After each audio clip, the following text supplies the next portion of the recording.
Howdy peeps, how's everybody doing today? Somebody had, well, I've got a few, I know some of you don't like these videos at all, but I had a few people say, hey, I want to see it on Poplar Day. You know, I've been going on and running my mouth talking about Poplar Day. Everybody said, well, we want to see this thing run on Poplar Day. Some of them had. So here it is, here we're on Poplar Day. This is not when we're fresh in the morning, this is in the afternoon. Mullins didn't show today. He had other stuff he had to do, so I actually need to be in the truck today because we're trying to get off the pike up there. But I thought, heck with it. I like to take any chance to learn in a grade I can because I really like this. For some reason, I'm attracted to it and I like it. I like a job that's kind of physical, which this is very physical. I like a job that's physical and mental, but you get instant gratification. I like that too. You know, which anybody will tell you when you go for instant gratification, that's not a good life choice or whatever, but I don't care. I like it. I like the music. Them boys pick out good music down here. Usually there's good music playing. I like the chaos. I like the excitement. And I like the struggle because I'm going to tame this room down. And I'm just getting started. And I'm just learning. But I'm going to tame this bad boy down. I'm going to tame this tiger. And of course the guys down there work their butts off. They're like, well, you by golly, don't threaten us with a good time. You know what I mean? So coming up with new ideas, and we're spending a little bit of money. Mama's letting me spend some money down here. Not big money. I think the ripping system is going to have to, we're going to probably have to drop some money on the ripping system because rips suck. Rips really suck. But Crazy John come back up. He's caught up on the fork truck and he's doing some of the ripping and carries the main grader down there, and he's the pretty much chief inspector today, and he can grade. With his mentality, he could probably grade 3/4 of this speed that we're doing, at least 2/3. But that last third or last quarter, if you're trying to grade it by yourself, you're not going to grade good. It's going to be chaos, and you're going to miss things, and you're not going to catch things. So basically, it's a perfect scenario for me to step in and try to grade almost half the boards. And that'll give him his extra time to check over my grades to make sure he's having to fix grades from time to time that I make mislicks on. It just takes a while to get good at this. And I'm trying. I'm getting better. I feel a lot better. But I still make mistakes. Speed adds to them. Where the lumber is just, this has been doing this to us. This is about 1:30, 2 o'clock in the afternoon. It's been like this since freaking 5:30 this morning. We've been on long since 5:30 this morning. It has been chaos. Big Mike over there, he has got about a 2-foot tall stack of cutoffs he's walking on, tripping over, and everything else. We shut the line down. They checked the paperwork. The mill's running too good. Derek's up there sawing. He's got her smoothed out. Pooh's got a system going, feeding them, and they got a good turner man, and they are just pumping the wood out. And we can't keep up. Well, I think we shut the room down. They had it wrote down in the paperwork. I think we killed the room 5 times today. And when the day was done, I think some of the mill guys come down and helped us, and it actually took almost an hour to dig ourselves out of a hole that we dug ourselves. That's picking up all the board ends, catching the rips up, cleaning up, shoveling up. Look at all the sawdust Crazy John's walking around down there. It has just been insane. We're having a few issues. Pooh's head saw's trying to lay over a little bit, and from time to time it shows up. I don't know if we got a bearing lash deal or what we got going on in the mandrel. Not bad, but enough that it's noticeable. We also got, Derek said he pencil pointed some of the ends coming in. When these long poplars going into the saw and the resaw, they're kind of straightening them up as they go in, and I guess, I don't know, I'm not sawed, but I probably sawed, on a resaw, probably sawed less than 40 boards on the resaw in my life. So I don't know what they're dealing with, but they pencil point a little bit going in sometimes. And we got to cut at the ends of the boards off a little bit sometimes. There, I'm checking thickness on one right there. It made it, but barely. We got 3 grades going basically. We got FAS, 1 face, and 1 common and 2 common. Now, the cull lumber, which you see us put an X on one, that's cull. That's going to be cut into pallet wood. A check mark is 2 common, and I don't know what this 2 common is being sold for.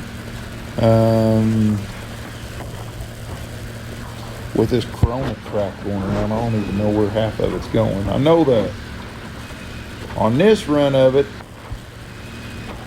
I don't know. I don't know where all this is going.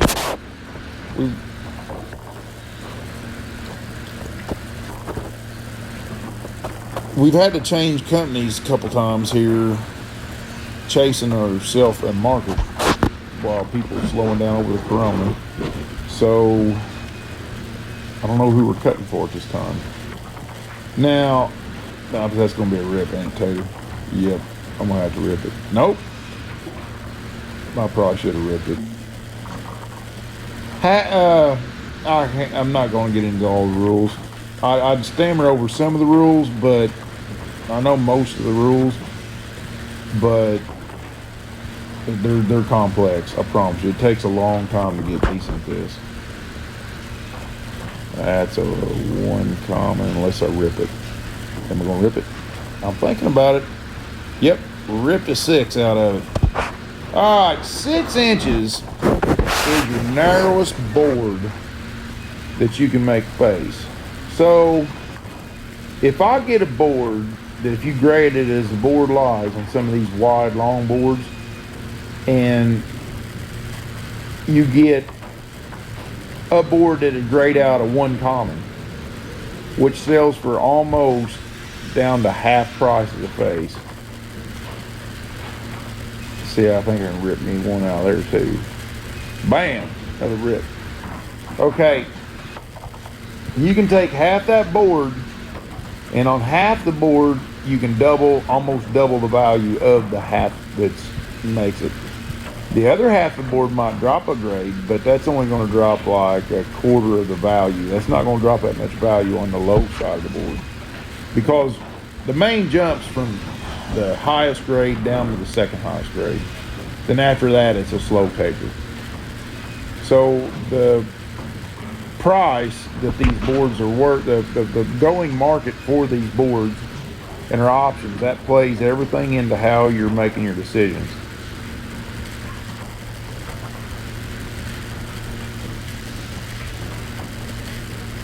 John switching out the rip cart. So we're going to redo this system. It's coming.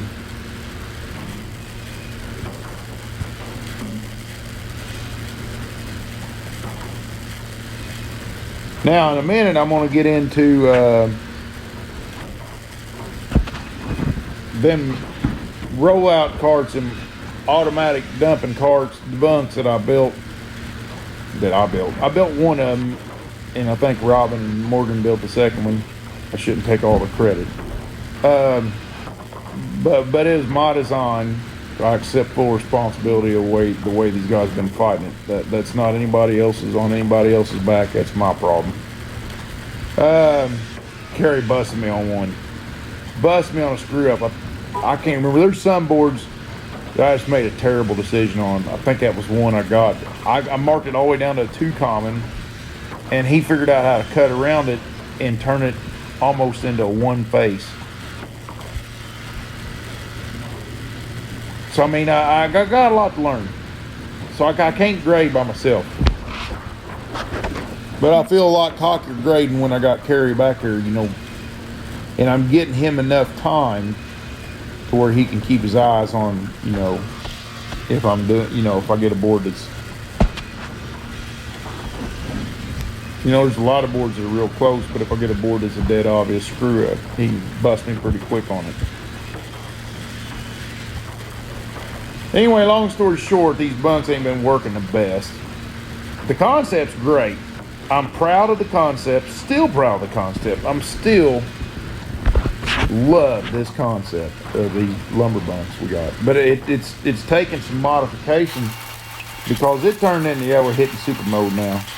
Because it turned out to be, them bunks have turned out to be way more complex. To get gravity to do your work, it's worth it. To keep it simple, keep it durable. Here we had to shut the line down and dig out. We just had to dig out. I mean, we were tripping over board ends and it was ridiculous. I think we shut down another time before I shut the side speed off.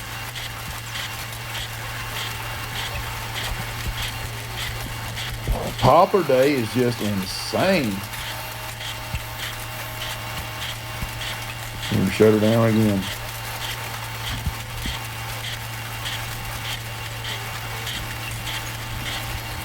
Now I'll go with the next, a couple days later, I tear in them bunks to try to sharpen them things up and work better.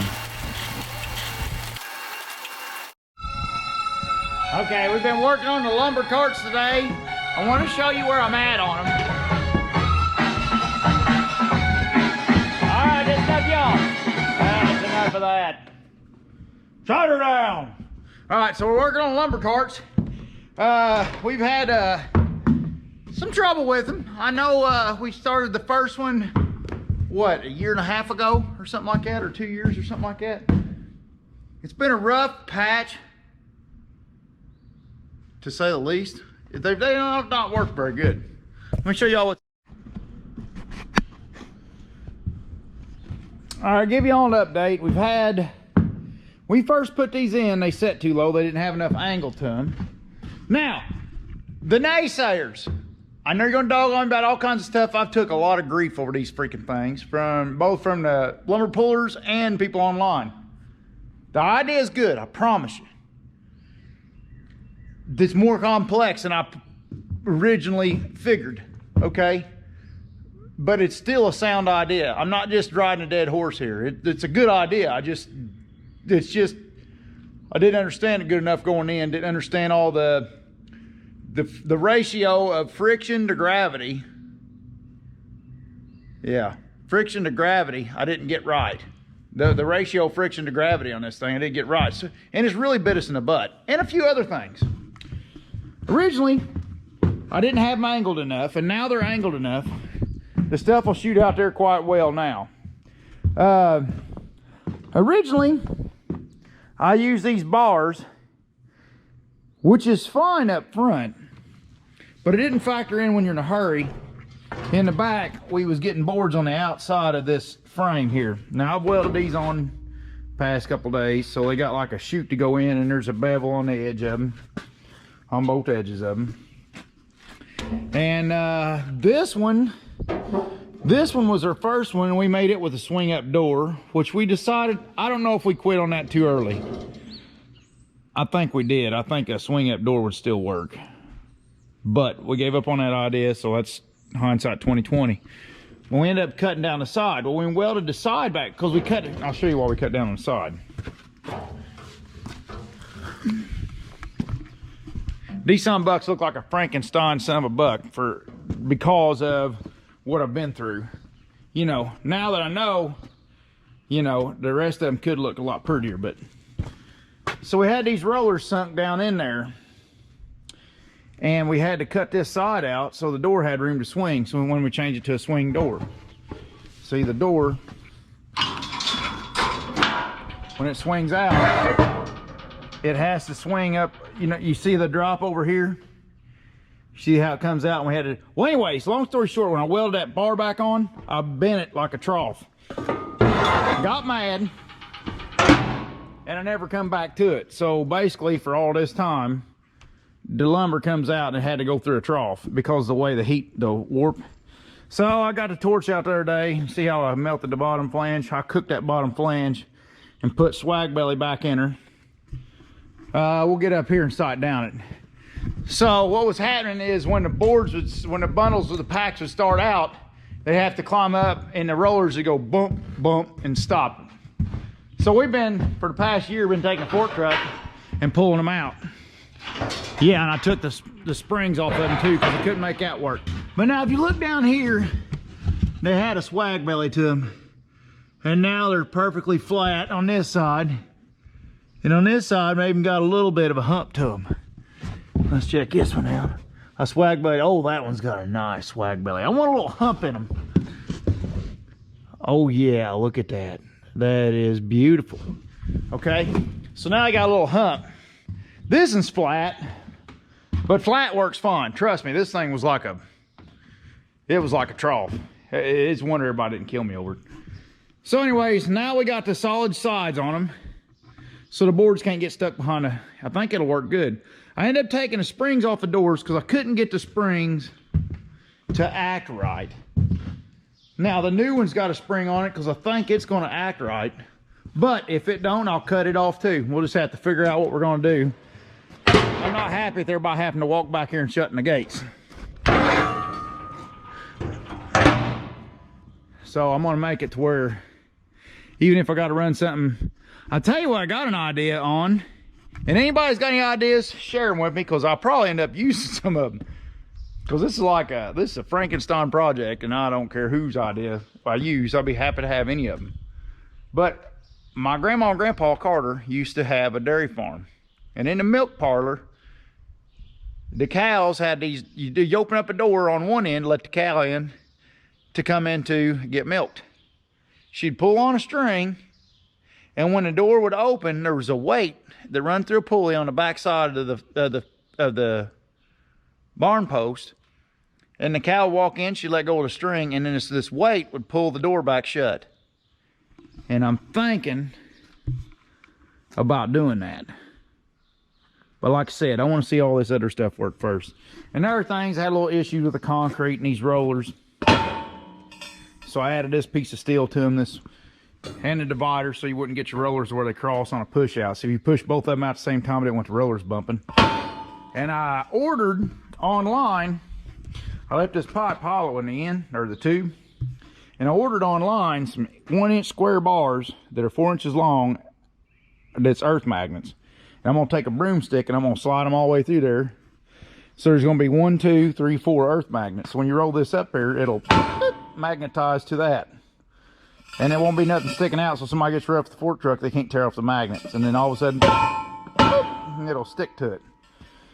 I think it was about 16 bucks a piece. And I know this project's pretty expensive, but I don't care. With the production we run, I'm at the point now where I'm gonna throw money at this thing till I fix it. Because it is nice to dump them and they're gone.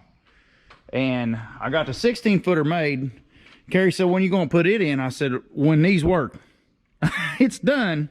And I think it's got all my problems fixed, but I'm not putting it in till these work. When I figure these work, then I'll bring that third one in, put it in. It's our 16-footers. So then on your face, which is your big traffic on long, you got 12, 14s, and 16s, and you just dump them. When you get done, the operator up here just reach up there, pulls a little cord, and there she goes. Bundle rolls right out the back. So, like I said, it was close, but it needed fine tuning, and I got aggravated. I took some grief online, and some of it rightly so, and some from some peers from other sawmills and stuff to get on me. But it's one of them deals when you're, I'll tell you how it's been for me, and it might, smarter people might not be this bad, but when you design something that's pushing the envelope and changing things, it's never easy. It's never the first time, and most of the times it ain't the first 3 times.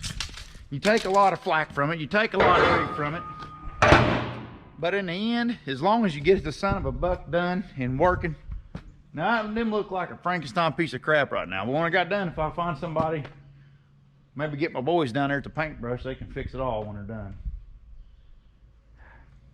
That I want to make, I'm not going to give up on them until them doors shut themselves.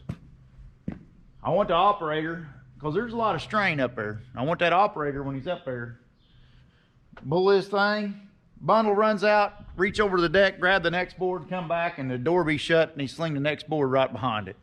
That's the way, in my mind, that's the way I got it pictured. When this guy's pulling lumber, because when it's crazy, it's crazy. And let me tell you, when these bend become an issue, that's because we're on the craziest species ever, and that's poplar.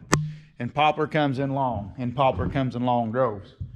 So say he's pulling, he gets done, pulls the last board on, dumps it, comes back over here, grabs the next board, and has some up, I want it to be gone, and that door's shut, and he throws the next one right in here behind it. That's what I have pictured.